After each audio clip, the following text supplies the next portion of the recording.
Well, good morning, everyone, and thanks for joining this live stream, Empowering Infrastructure and Operations to Manage Kubernetes. My name is David Brown. I'm Head of Hybrid Cloud Services at HPEAPAC Enterprise for Australia and New Zealand. I think it's safe to say that we've all experienced the success of many startups over the last few years. Like if we think about Airbnb, Uber, Spotify, just to name a few, we've seen them scale at speed, and from a technical perspective, it feels like at ease as well. Yeah, they're learning from every interaction and they're continuously improving those products and services they're delivering to the market. Right, startups are fortunate enough to be able to adopt the latest technologies such as cloud and containers, and with that, the new delivery approaches as well, which the legacy challenges of established enterprises don't have the fortune to do that. I still see enterprises today challenged with the operating model designed for the 2000s, with a virtual machine mindset that's holding them back from achieving the startup speed. Infrastructure and operations, they play an important role in the whole transformation program. They need to adapt to embrace automation and to enable the adoption of disruptive technologies such as containers to deliver the value to the business and help them to scale to support business demand. So this live stream is aimed to focus on how to best position a container strategy for success through discussions with some industry leaders who've got first-hand experience.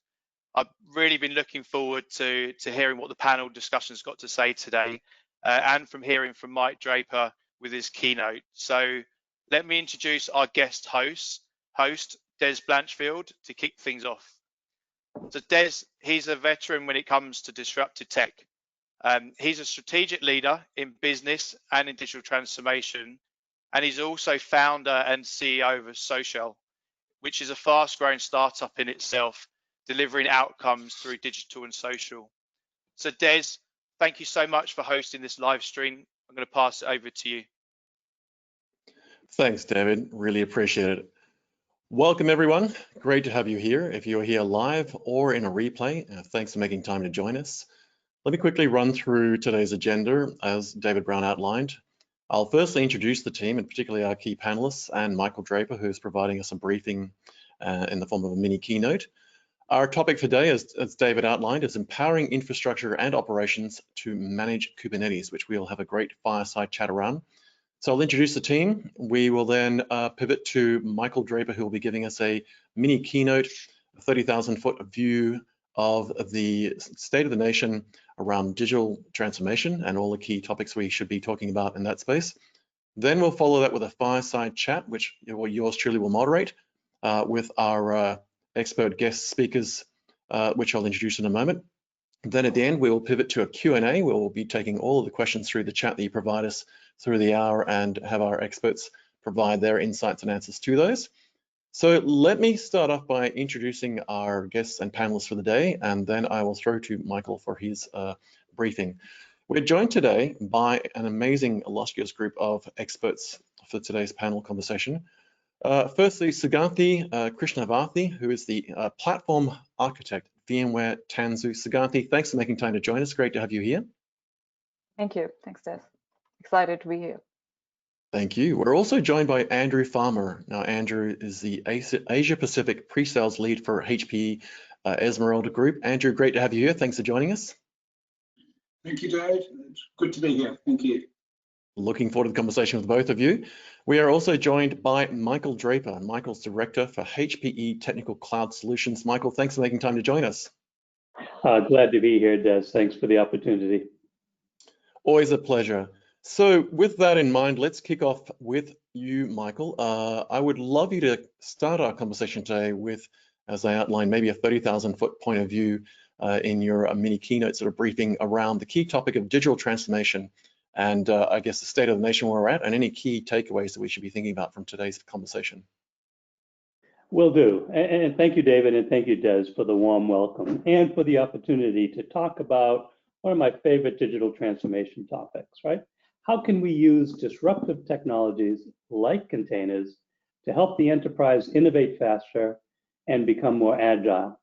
Now, think about it. If we thought innovation and agility were important topics in 2019, 2020 hindsight will most likely show us that innovation and agility will be the key characteristics that organizations will need to master in order to survive in the post-pandemic world. So it's my hope that by the end of the session, you will have a better understanding of outcomes and challenges associated with digital technology, digital transformation that you can use to better position your container projects for success. So a little bit of context here about my background and what we're going to talk about. I've had the very good fortune of working in the tech industry for over 35 years. Right? I've worked in IT, I've worked for product companies, I've worked for professional service organizations. I've worked for both startups and global organizations. But most of my career, I've been focused on optimizing and transforming systems, organizations, and business processes. At the end of the day, my thing is I like to go fast, whatever I'm doing. Now, I've seen a tremendous amount of successes and a fair number of projects, that have fallen short of expected outcomes. So it's not rocket science. You do things a few hundred times and patterns emerge. You get to see success patterns and failure patterns. So the whole discussion today is around coming from that perspective. So before anyone asks the question, can the enterprise transform, innovate, and operate at startup speeds? Let me answer it. The answer is unequivocally yes. I've seen it done. I've seen it done numerous times. Now, keep in mind, the enterprise is like a supertanker. A startup is like a speedboat. It's a lot harder for an enterprise to accelerate to startup speeds due to their legacy business processes, number of stakeholders, governance models, etc. However, given the commitment, definitely doable. And then once they achieve those startup speeds, you better watch out because they are a force to reckon with. So let's look at some past examples before we jump to the present and then discuss the future. With regards to digital transformation, I think the last time most enterprises went through a major transformation program was when they attempted to implement ERP systems, particularly if they were associated with supply chain management. Automating and orchestrating just-in-time manufacturing is an excellent example of how the enterprise has demonstrated its ability to innovate, reduce costs, and improve efficiencies. However, ERPs have implementations have their own reputation.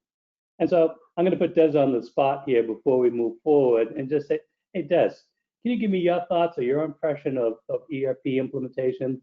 Anything come to mind, regarding noticeable patterns on success, unsuccessful projects, business value, challenges, etc.? Thanks, Mike. Nothing like being put on the spot. You're absolutely right. One of the greatest changes in any organization, certainly large enterprise, has definitely been the implementation of their enterprise resource planning platforms, and I guess the cultural shift and behavioral shift that comes with that. And we've spoken many times about this, and I think one of the key things, regardless of whether it's on premises, whether it's in a third-party data center, whether it's hosted somewhere, or even more often not in a public cloud or public-private hybrid cloud environment, is that there's been a lot of focus on the technology stack, and then in the long term, people realize that actually this is less a pure technology play and more often a business transformation process. And I think, in my experience, certainly some of the biggest projects I've run have been very technology focused with ERP implementations, only to realize over time that actually becomes a people transition as well, and that you've got to get that magic blend. And I think that plays nicely into the theme of today's conversation around a very technical topic, but is often a shift for behavior patterns and cultural shift inside the organization from development through to operations and support and security and so forth. Excellent point, Des, and thank you. All great points. When you think about it, I like how you pointed out cultural and behavioral shift, right? If it wasn't for the people and process issues, it would be an easy job. ERP systems can improve the accuracy and timeliness of key revenue-generating business processes. What do? They reduce time to value, they rely on expert systems, and they typically contain a single source of truth. However, anyone who's been involved with ERP implementations know that they are tough, they are gnarly, they are multi-year projects. Some companies have been wildly successful with their ERP implementations, while for others, unfortunately, CIO meant career is over. And Des, as you pointed out, ERP projects are not just IT projects. Yes, they have some cool technologies, but that technology alone doesn't deliver the business value. They're transformational in nature. They're all about eliminating waste, redefining and optimizing the value stream, reskilling and repositioning your resources. In successful ERP projects, roles, responsibilities, organizational structures, vendor management processes, tools, legal documents, compliance requirements, risk profiles, security practices, learning and development needs, recruitment. I ran out of breath there, I'd go on, but all those are impacted. Does it sound familiar? It probably sounds familiar if you've been involved in any projects that have been trying to change, behavior and culture, DevOps, scaled agile. Leave any one of those components out and you hit a hard stop. That's why we often say it takes a village to transform. So the key point here is that the deployment of disruptive technologies alone will not drive transformation. The degree of business value achieved from your digital transformation project is going to be directly proportional to the degree to which you optimize your business processes, upskill your staff, and tune your organization. That's why a lot of lift and shift projects fail to meet expectations. So let's fast forward to the present. All right. Last year, I love it. Last year in talking with my clients, there was we had what was known as the luxury of time, to strategize and plan digital transformation programs. Most of the programs were measured in months and years. This year, unfortunately, we were visited by a black swan event, a global pandemic. So what's changed? Someone asked me, Mike, what's changed since the global pandemic year? And before I answer that question, let me digress a little bit. Any boxing fans in the audience? Any Mike Tyson fans? For those who may not know Mike Tyson is a former world heavyweight boxing champion. He's also the star of the Hangover movies. He's also a philosopher. He's a convicted felon. He's a Broadway actor, and he's a strategist. And last month, right, when about the time someone asked me, hey Mike Draper, how has the pandemic impacted digital transformation? Mike Tyson announced his return to the ring after retiring for 15 years. And so when I think of Mike Tyson and I think about changes, the quote that I remember from Mike Tyson, when reporters used to ask him before a fight, they'd say, what's going to happen, Tyson? Your opponent's going to move laterally. They're going to do this, they're going to do that. Mike would often reply, you know what? Everyone has a plan until they get punched in the face. And so, yes, a lot of companies were stunned by the pandemic and had to retreat. They had to pause all projects while they regrouped and reprioritized their investments. Some were down for a count of 9, and unfortunately, a few were down for a count of 10. However, once recovered from the initial shock, several business sectors have rapidly deployed digital transformation initiatives that have redefined the customer experience and value streams. We all know about the redistribution of workforce to remote locations. But take a look at healthcare providers and their aggressive move to telehealth. How about the insurers? A lot of them have moved to self-service claims assessments. And we're all living the dream about contactless payments, shopping, and delivery for retailers, right? So, okay, all of those examples required more than just embracing new technology to redefine their digital world. They required cross-functional teams who had the ability to redefine the value stream and the customer experience, all while reducing costs. Right? So what else? Okay, the global pandemic has also raised table stakes. Out of necessity, digital transformation programs now need to be deployed in days and weeks, not months and years. All right? Containerization, let's talk about containerization. It's a disruptive technology. It falls right into the category of digital transformation. It can be used to transform your organization, deliver value. However, the journey is not without challenges. So, as we said before, understanding transformation outcomes and challenges will help you better position your containerization project for success. So to help understand the scope of a value stream, typically what I do when I meet with clients and colleagues who are undertaking a digital transformation initiative, I always try to start conversations with the end in mind. Understanding stakeholder expectations and desired business outcomes is important. And so what I've done, I've kept a collection of rationale and business outcomes, and I've placed them in a mashup. So let's take a look at a mashup and some of the responses that we've seen from the marketplace.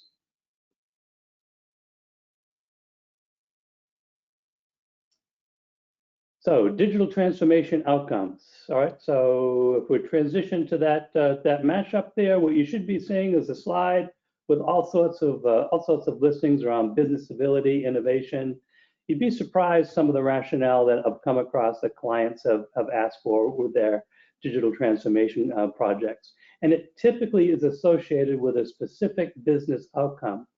For example, I was working with a class 2 medical device company, right, who was marketing a product that had a SaaS back end, and it was a global product that was going to be used by clinicians.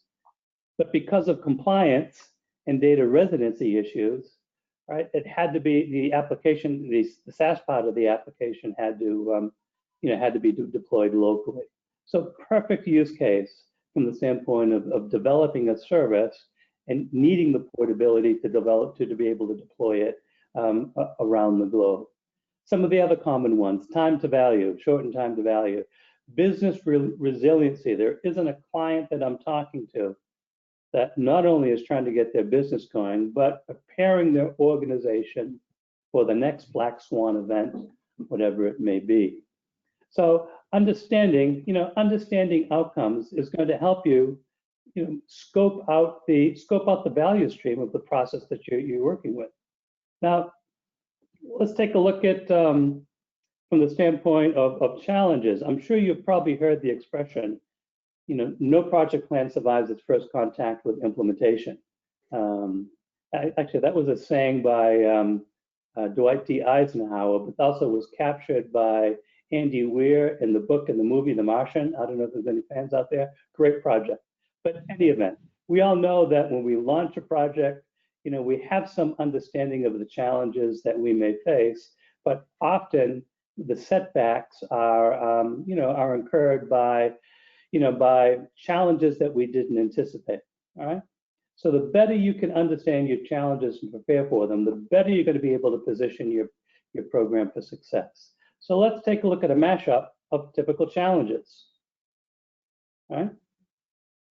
So you can see here, top of mind ones, all right, legacy processes, stakeholder alignment, culture, as we talked about before, compliance, resources. But you can read the list. But rather than perhaps going through this list here, let's talk about a typical scenario of a company's first containerization project. All right, at the risk of stereotyping the use case, this is typically where it goes. All right, first of all, line of business is complaining. Right, is complaining that it takes too long for the app team to respond to market opportunities. All right, so the ability to, whether it's a regulatory issue or whether it's a market opportunity that the business wants to take advantage of, there's a custom revenue generating application that is used to drive that process. If we take a look at the time from concept from concept to implementation, it's too long. All right, so the executives put out a directive: reduce the time it takes for the development teams to respond to market opportunities and deploy new features. So the engineering and the platform team get together and then run a POC. Right? The current application is a large monolithic Java application. The dev team conducts a POC using microservices and containers, and they show how that can boost the productivity of the developers and allow them to quickly make small changes, gets them to reduce configuration drift issues, and decrease the time of value. So that's great. POC is done. The executive team, right, approves the project and budget with a request to move forward as soon as possible. They bring together a cross-functional team, and the first thing they do is says, wait a minute, let's create an interactive model of what happens what happens after the build of the application.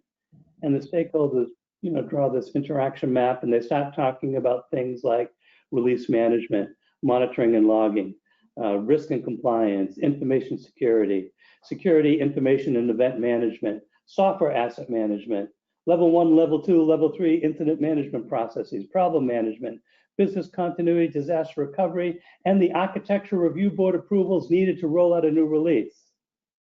After they did that review, they totally have a different understanding, and they realize, you know what, we could speed up the development cycle, but if we don't, if we don't rethink and reimagine our business processes, we're not going to be able to shrink time and deliver value. So the learning here is that containers and the rise of Kubernetes is the most talked about, most impactful IT technology today. Containers can transform organizations.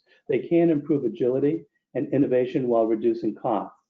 And so to dig deeper into these topics, we're extremely fortunate to have Des Blandfields with us today to moderate a fireside chat on the topic of outcomes and challenges associated with deploying Kubernetes.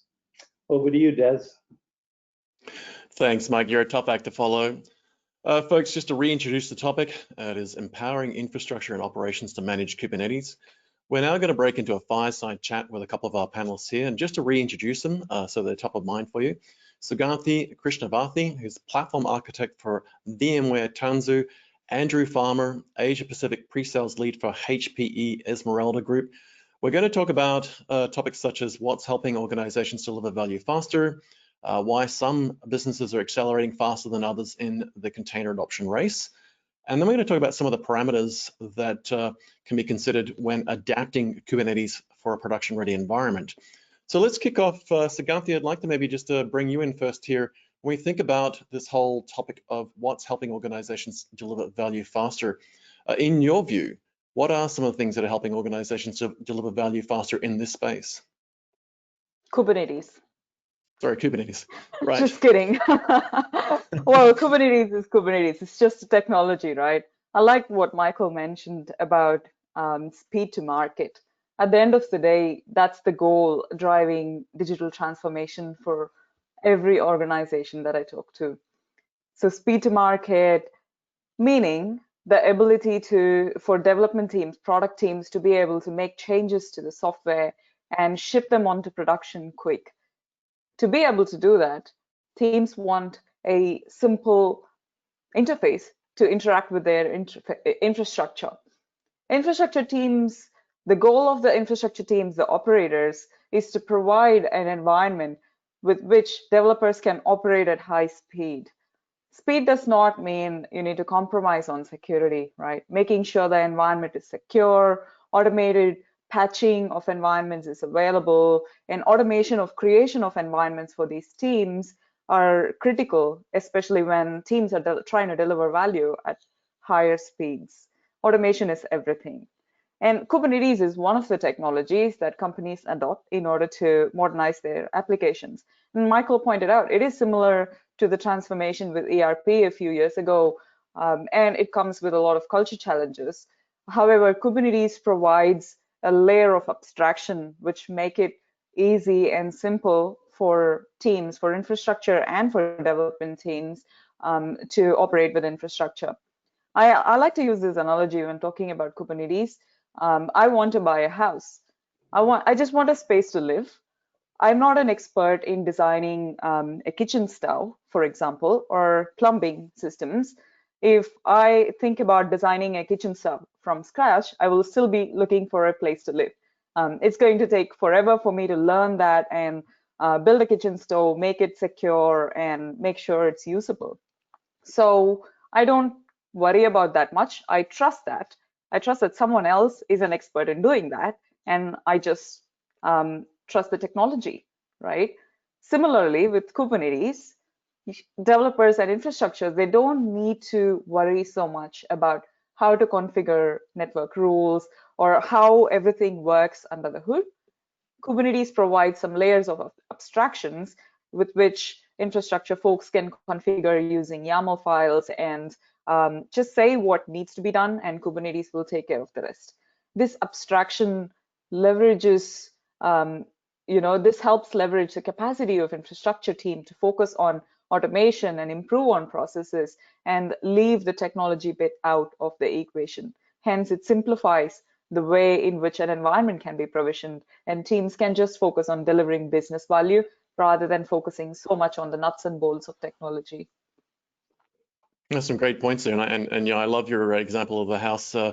It's probably the number one thing that I hear from organizations at boardroom level now, and that is that, I'm a bank. I just want to be a bank. I don't want to be an IT shop, or I'm an airline, and I don't want to be a hosting company running email and other things. And I guess this is why a lot of SaaS adoption was taken up early on.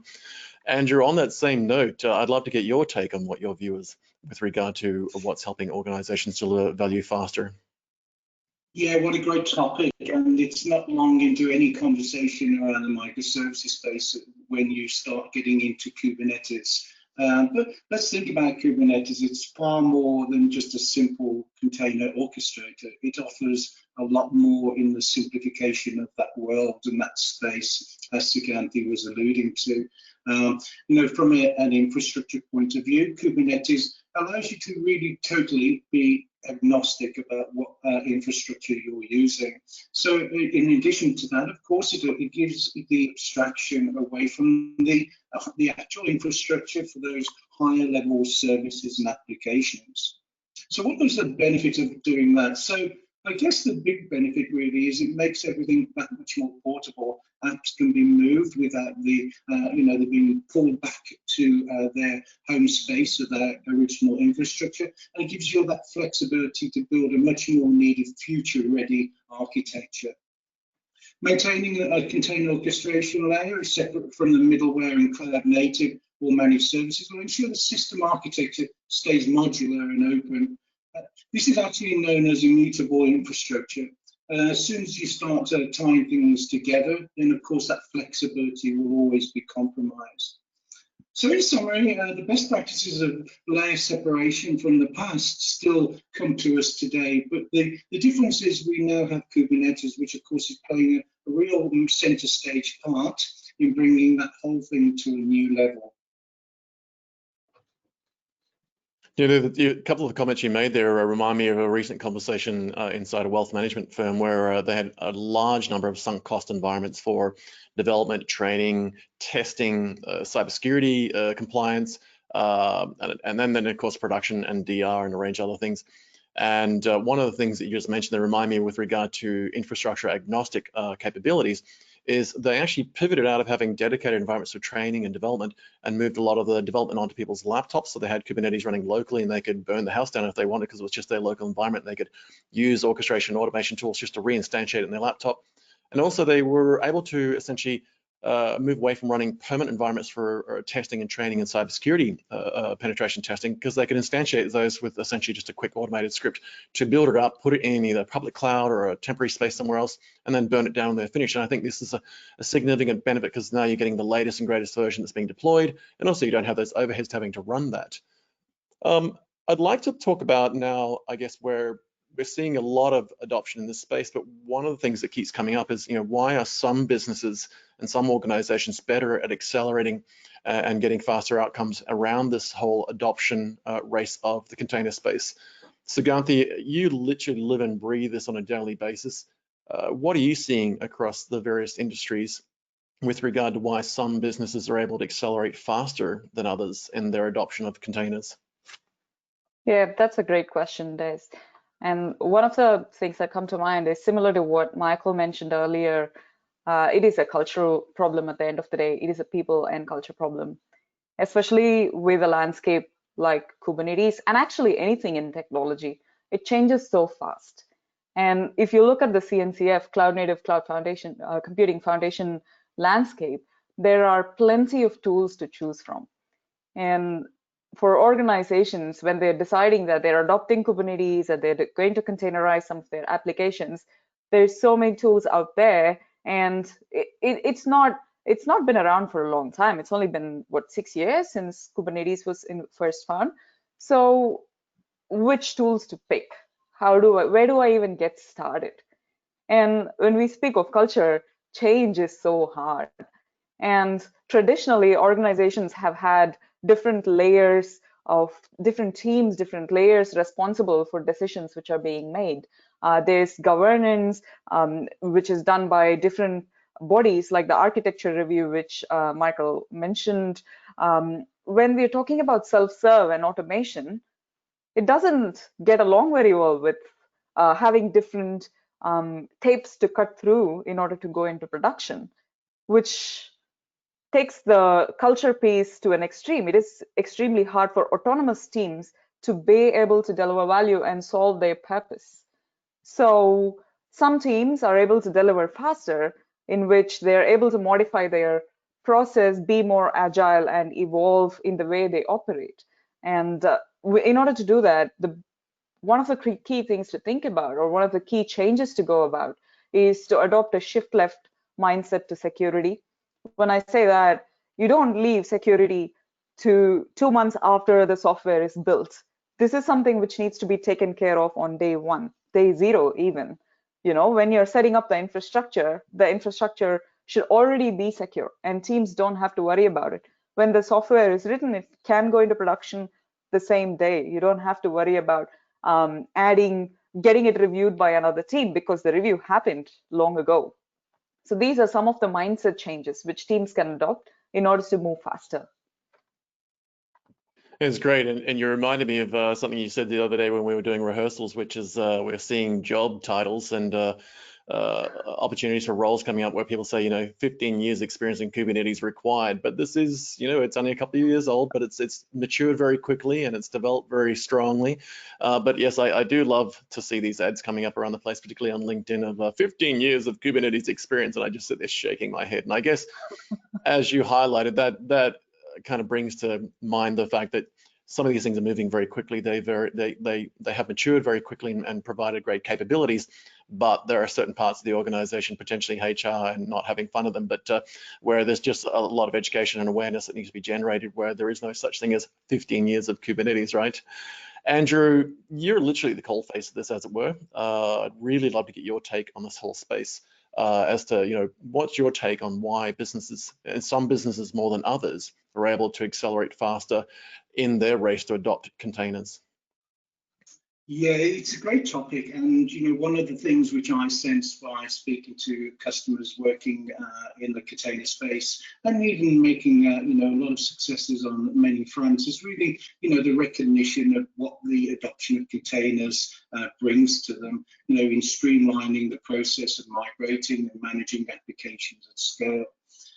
I guess by reducing the friction caused by application dependencies and wrapping that into a container, then of course you have to start thinking about things like persistent data, some of those aspects that Sugandhi was mentioning around security. But it's, in essence, what we're all looking for is a much more efficient workspace for our applications. Let's also bear in mind, this is really an unfair race if you take into consideration some of the new startups and new businesses on the block, because these organizations probably have an unfair advantage in that race, because they're probably working with more lightweight applications and applications which are more aligned to the cloud native space. Those organizations who are probably struggling are probably seeing quite a lot of those legacy and monolithic applications, which could well have been written 10 years ago in much more legacy code. Addressing what we know of data gravity can also be a big, huge challenge for organizations when you start looking at those suspects to move to the cloud. So, for example, what do we mean by data gravity? Well, this is the data that is actually associated with those applications. We all know from the past there's client-server applications which have a database attached to them. Well, picking that application up, containerizing it, and then moving it, then of course causes a bit of an issue by moving that data away. So suddenly the whole world becomes a bit broken. We have to bear in mind that there's no one solution that conquers all fronts when we talk about containers. And those organizations who are probably winning faster than others are really those organizations who are looking at their application landscape a bit more holistically, looking at where they can start creating some quick wins with Kubernetes, and of course then looking at what their target state may be in consideration of where they really would be in a dreamy world. let's face it, not every application is going to be containerized because it's just not possible in today's world. But looking at the real suspects as far as the ones which are the low-hanging fruit is certainly going to pave the way to a much smoother transition. I love your point that data gravity is a key thing to think about. I often try to get people to visualize what that actually means, that you know, when we think about the formation of the universe and then planets and, you know, little tiny particles accreted and created planets and stars and started to spin around each other. Data in itself has gravity, and that in effect has weight, and often if we shift our focus to where the data is and then the workloads that need to be performed around the data and the types of treatment that we have that data, it brings a lot of our focus to the design principles and design patterns we need to think about, particularly as we move to containerization and Docker and Kubernetes and cloud models, because often people park data in a database and then it sort of becomes this a cost overhead as opposed to potentially what should really, in my view, be an asset. So you've raised some great points there. I'd like us to sort of move now into our next topic, which is, I guess, a bit of back and forth around some of the key parameters to be considered when adapting Kubernetes for production-ready environments. And it's one thing to think that this technology is going to provide us a great platform in which to achieve digital transformation. It's another thing to think about it from the two different aspects. And I guess when we've talked briefly about startups, and we've also talked about production environments and particularly enterprise production environments. And more often, I thought to think about proprietary off-the-shelf software here. And as we've seen with the transition and pivot to cloud, startups adopted that technology very quickly and were able to, you know, be very agile and nimble and get away with breaking the rules, because that's what startups do. But enterprise took a little longer to get there because they had more controls and governance and compliance to deal with. But also a lot of the platforms that they were buying were off-the-shelf proprietary systems that came pre-built and expected either dedicated hardware or to be run in a virtual environment on hypervisors, or more often than not in cloud environments, and that came with various overheads. I wonder, Andrew, if I could maybe start with you. I mean, there's some big topics to be talked about here with, you know, cloud versus on-premises, the operating systems, scalability. You've mentioned something like security and data dependency. Then there's also monitoring and auditing and just minimizing operational risks such as downtime and so forth for upgrades and patches and fixes. Andrew, if we were thinking about some of these key parameters that we need to consider with regard to adapting Kubernetes to production-ready environments, I wonder if you could give us your take on some of the things that organizations need to consider as they adapt Kubernetes for their production environments on a day-to-day basis.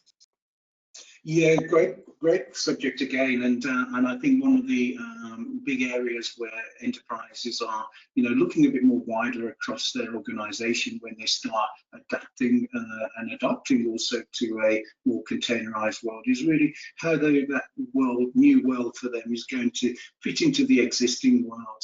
I think most organizations have this plan to try and move lock, stock and barrel to the cloud through a container journey. In reality, this is very often fraught with danger because ultimately there's a lot of applications that get left behind. And in some ways, organizations are even paying double, one for their perceived presence on the cloud and still yet the lingering applications still sat there on premise. So there's a lot of things to observe and a lot of things to take into consideration. Talked a little bit about security, but let's look at the normal operating of the business. Downtime is not something that many organizations want with their applications. So when we look at the container world, we have to start looking a little closer at what that brings as far as you know, recovery, self-healing, and of course backups and those type of aspects as well. Scalability, some of the organizations who are really kicking goals in the container space have really sort of looked at not just spinning up 10 or 20 containers, but they're running hundreds of thousands. And, you know, Google's a very good example there. Every time you run a query, you know, a container is spun up and that container is then destroyed. So it's a very, you know, I guess, repeatable process for many organizations, but having a holistic view at, you know, some of those important aspects, security, we mentioned scalability, but also dependency. So your users don't want to be in an offline position where they don't have access to that important data because they're going to miss out on opportunities as well. So a whole realm of reasons why you should just pause and have a little look at what good applications are in regards to how they can easily be containerized, what the tool sets are as well, which are applicable to that journey.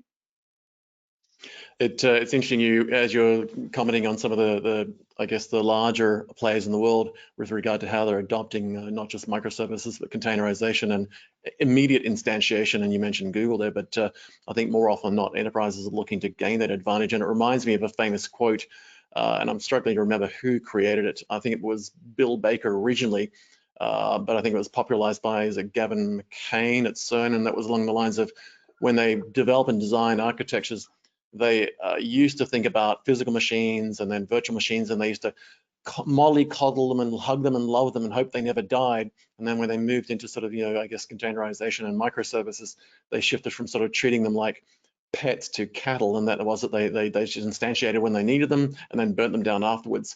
And with that came a range of flexibility and agile nimbleness that we're now looking to seek in our enterprise environments.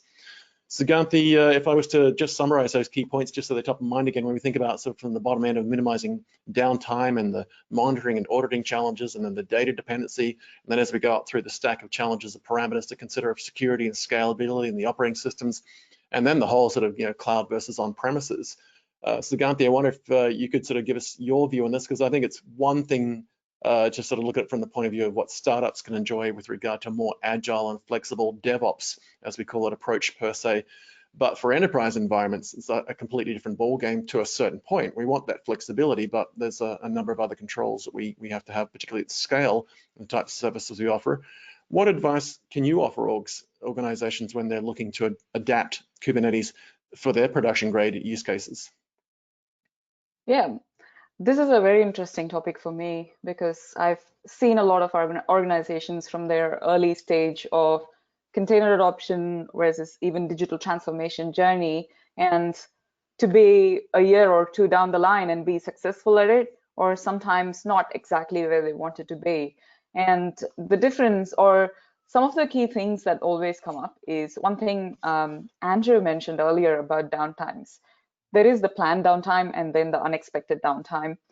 Planned downtime is often like someone sitting at 10 p.m. deploying code, which is completely avoidable. You could have, with Kubernetes and even a lot of other technologies, there is ability for rolling deploys and blue-green deployments.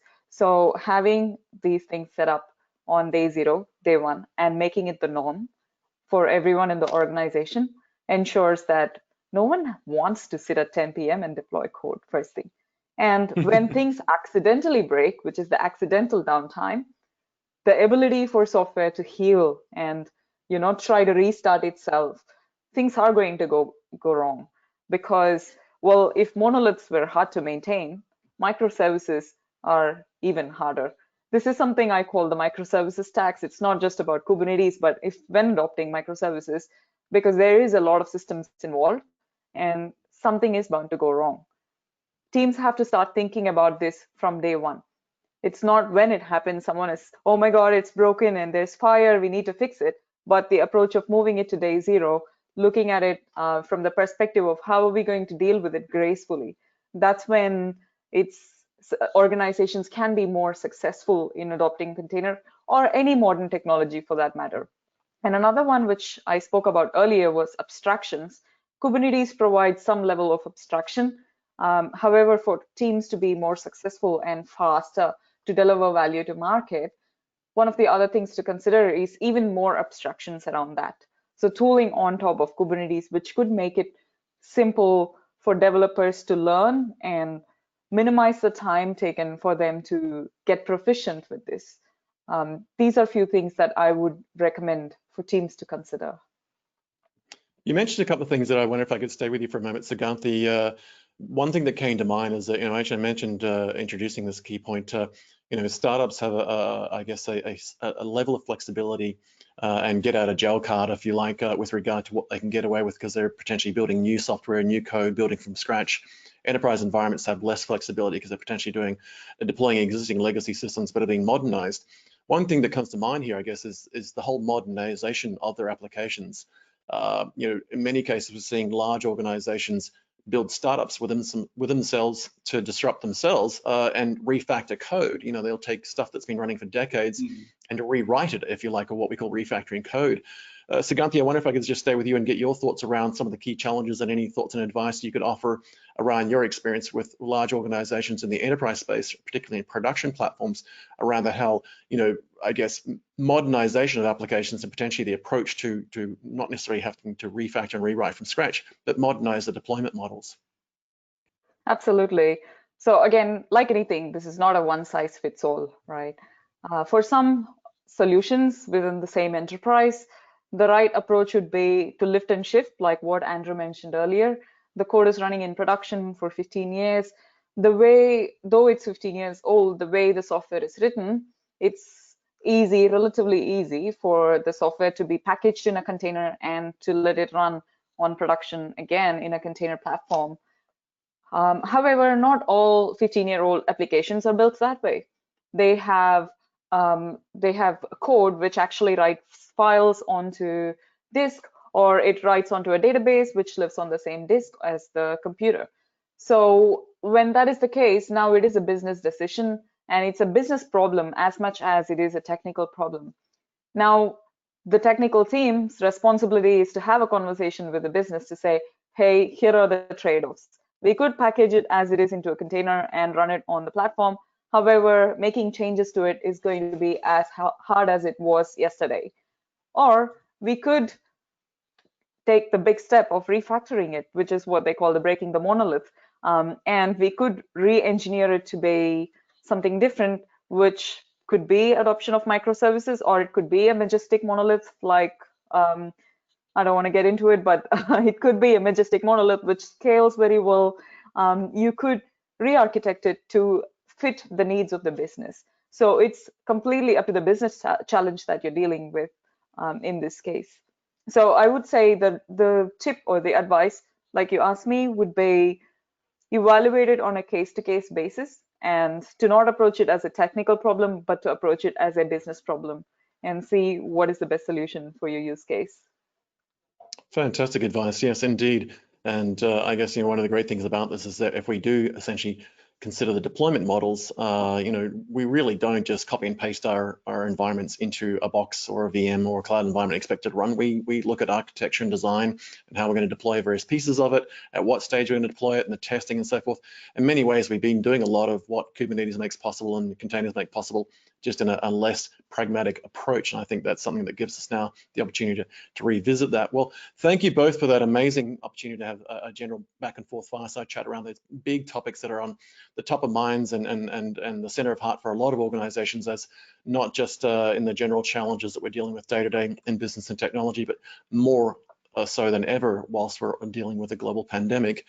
I'd like to now move us into sort of the Q&A component. We've had some great questions come in from our audience through the chat box, and I'll do my best to sort of curate them in a sensible fashion. Andrew, if I could perhaps start with you.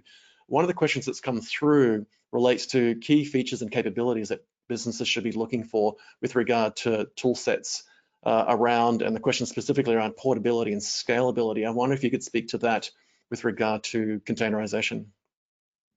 Yeah, so this is a big, deep topic, I know, for any organizations who are looking at moving into containers, because of course everybody is seeing a lot of bright, shiny tools in the open source space. And of course, Kubernetes is a part of that family too. And of course, when you look at Kubernetes alone, you could probably be, forgiven for seeing actually 4 versions of Kubernetes a year coming out. So it's probably, chasing that goalpost on a continuous basis. But from a tool set point of view, my advice really would be trying to keep it simple and streamlined.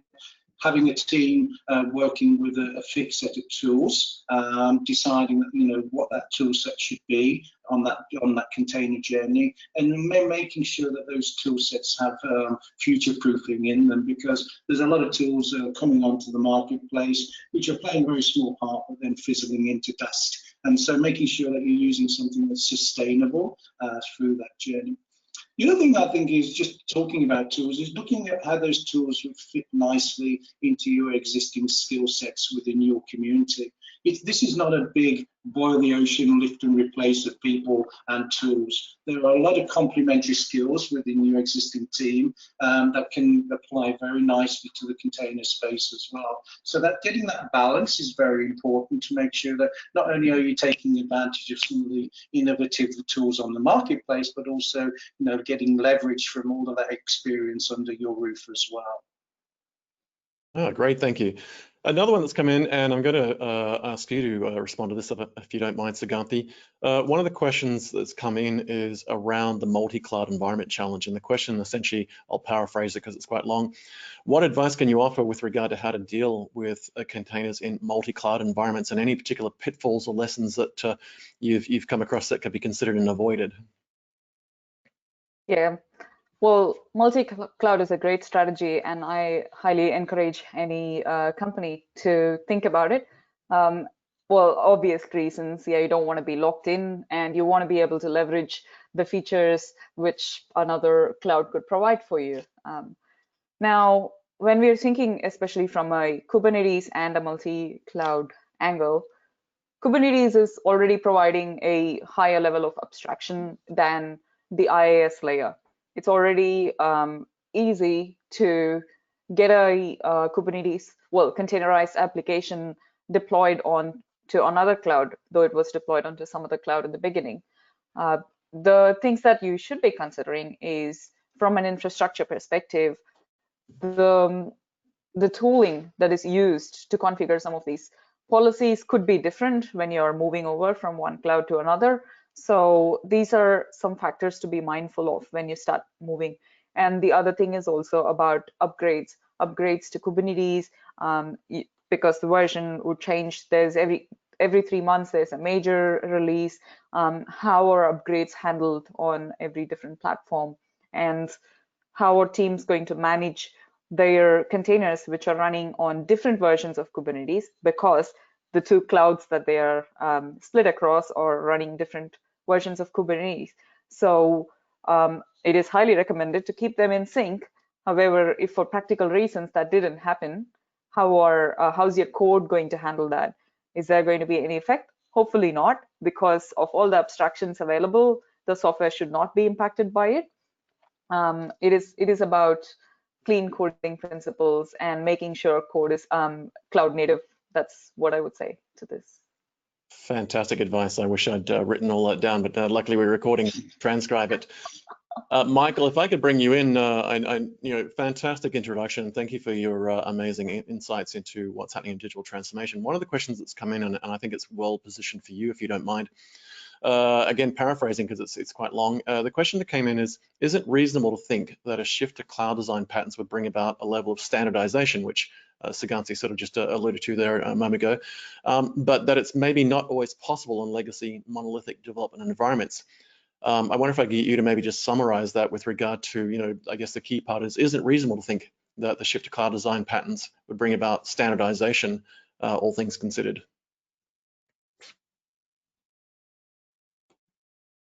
I think you might be on mute. Sorry about that. As I was going to say, that's a great question, and that's coming up more frequently in our discussions with our clients. And if you think of it, absolutely, cloud first, new cloud native application developments all going to containers. But one of the challenges that, for example, if we want to talk about the infrastructure and operation team and the current challenges that they face today, and looking at the application portfolio, there's an abundance of diverse architectural patterns in the portfolio. That's part of our technical debt. And if you think about the non-functional aspects of applications, or by non-functional aspects, I mean supportability, availability, security, reliability, performance. The enterprise is always looking to improve the non-functional aspects while reducing costs. So the strategy of moving the normalization of the architectural patterns of the enterprise by taking a look at the legacy applications, and as Suganthy mentioned, is it possible to move them into a container? And as you do that, you start to normalize the environment, and it improves the efficiency of the operations. Now, it's part art, part science, because you will reach a point of diminishing return. It's all about the ROI. But we have a lot of clients saying, gee, can I take a look at my my legacy portfolio and see what we can move into containers to help standardize my operating environment? Absolutely doable. Fantastic. Thank you, Michael. We're coming up to the hour, so 2 more questions I think we should be able to fit in. Firstly to Andrew and then Suganthy, and we'll wrap up. Andrew, one of the questions that's come in, if you don't mind, I'd love you to respond to this. And again, I'm going to paraphrase it. What skills should businesses be looking for, and how should they address, I guess, what is essentially a HR challenge when we look at some of the technology shifts and the transitions we're making to the platforms we're adopting with containers? And as we alluded to before, no one should be advertising for 15 years of the Kubernetes experience, which we laugh about, but it's a serious challenge for HR departments who maybe aren't familiar with the technology that's moving very quickly. So to paraphrase it, Andrew, what skills should businesses be looking for, and how should they address the HR challenges around the whole topic of containers? Yeah, look, this is a great area for HR, because I guess the whole container space could be an area of confusion and mystery as far as what that looks like as a resume. But my take on this is really that containers are a very programmatic interface. I mean, when you start working with Kubernetes, it can be extremely technical as well.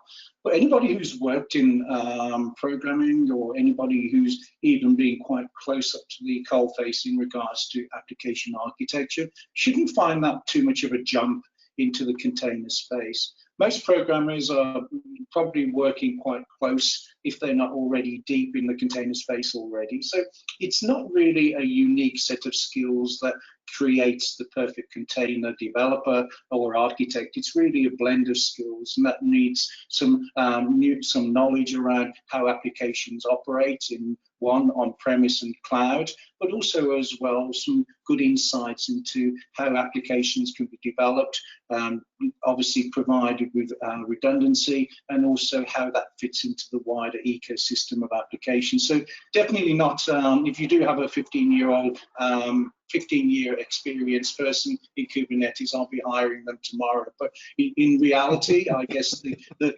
real challenge for HR is understanding, firstly, what skills they have already, because the chances are they have people with the right mindsets and the enthusiasm to work with Kubernetes and Docker and the whole container space, but also as well, that those years of experience in those different applications is still applicable, because those applications are still going to be ultimately operating the same in the container world as they were in the previous. So it's a very long answer to a short question, but I guess look at the skills you have already, see how much portability you have in those skill sets, and then complement that with some of the more newer tools on the block, around the open source space as well. So that should certainly set businesses up to at least be able to start working with small use cases in the container space and then build up from there. No, great point. And I guess one of the things I want to highlight there is that, and often when I'm in rooms talking to people about these challenges, it's a very heavy technical and infrastructure conversation, but I ask them if they can bring HR to the table for the very reason you've highlighted, and that is that HR is at some point going to need to be able to review CVs and do background checks on people, and not so much to catch them out if they're fibbing about saying like 15 years of Kubernetes experience, but just the complexity, the blend of skill sets, whether it's design, where, I mean, if it's somebody like Suganthy with a platform architecture background, what have they worked on? What projects? How can we vet those? All the way through to, how many years have you had in operations or in security or development and testing? It's getting very complex, and HR is going to struggle with mapping that out, because it isn't, as you said, just a case of I'm a programmer, but were you a programmer in COBOL in 1963 in a mainframe, or have you had experience in 2020 with the latest and greatest versions of Kubernetes? Big difference. Before we wrap up, Suganthy, I wonder if I could bring you in with a final question. It is a big one, but let me expand on it slightly. The question is essentially, can you provide us some examples of business benefits, which I think is probably a little bit broad. I wonder if you could maybe just and particularly from your platform architecture role, Suganthy, what are some of the key business benefits you aim to highlight when organizations are looking at adapting and adopting to leveraging not just Kubernetes, but containerization? How do you highlight some of the business benefits of them, and how they're going to put that into a business case to sell and pitch it? Absolutely. At the end of the day, it's all about the business problem, like Michael rightly pointed, and all of us have been talking about for a while. The key problem for business is obviously to reduce cost. That is where businesses are trying to move towards every day. How can I be more efficient in what I do and reduce the amount of money that I spend on the same task? So by adopting tools like Kubernetes, I'm not saying just Kubernetes, companies will be able to move faster. At the end of the day, because you are able to provide automation for simple things like spinning up an environment or modifying environment, teams do not have to spend hours or days trying to do the same task. On a click of a button, your environment is ready, or on a click of a button, a developer can actually self-serve an environment for themselves. This reduces a lot of operational cost for the business. And if they were spending weeks trying to create an environment before, their teams were waiting a week before an environment is ready for them to move on to the next environment, be it production or pre-production. Now, being able to automate this and provide an environment on self-serve, this is from a week to minutes. That is a compelling business case for businesses to decide. So at the end of the day, it's a cost conversation. Fantastic. Well, I had absolutely. I had a great anecdote from someone that I'll wrap up on. I had a project where a number of decades ago, we built a bank platform for them. It took about 8 years to complete the thing from original idea design through to implementation. We went back recently and implemented it, and we did the project about 8 months, and they were very excited. The latest implementation allows them to deploy a banking platform in 8 minutes with orchestration. And they are from Southeast Asia, and I won't name them, they don't need the free plug, but they described it as a lucky project, and I scratched my head for a while and I realized, oh yeah, 8 years to 8 months to 8 minutes. That's the 3/8 great news. And I think that sort of highlights where we're going. Well, I want to thank David Brown for the opportunity to be part of this event. I think it's a very big conversation, but it's a conversation that's been very well highlighted today in some of the business benefits around empowering infrastructure operations to manage Kubernetes. Michael Draper, thank you very much for your amazing intro and lead into digital transformation and where that's playing out. Suganthi, Andrew, thank you so much for your time. It's been an amazing conversation. I've really enjoyed the fireside chat with both of you. Folks, if you are joining us on the live stream, thank you so much for making time in your busy day, evening, morning, whatever it might be, to join us in real time wherever you are. Hope you're all keeping well, healthy, and safe. If you're joining us on the replay, we're really pleased you're able to find it, and we'll hope that you share it with your colleagues and associates through your organizations, your teams. And we would love you to ensure that you are joining the conversation online through digital and social platforms. So please do make sure you're following HPE Asia Pac, HPE globally. Follow each of our participants today, Suganthi, Andrew, Michael, and David Brown on social media, whether it's on Twitter and LinkedIn. And if you do have further questions, post those questions to them on various platforms, be it LinkedIn, send them an email, or reach out through your various partners and resellers and integrators to put those questions to them. It is a big topic. It's a challenging time in the world, but it's also very exciting. There are some great opportunities to be leveraged in time, resource, cost, and benefits come through. Thank you so much for joining us. We'll see you in the next one. I'm Des Blanchfield. It's been a pleasure having your time, and stay safe. We'll see you again soon.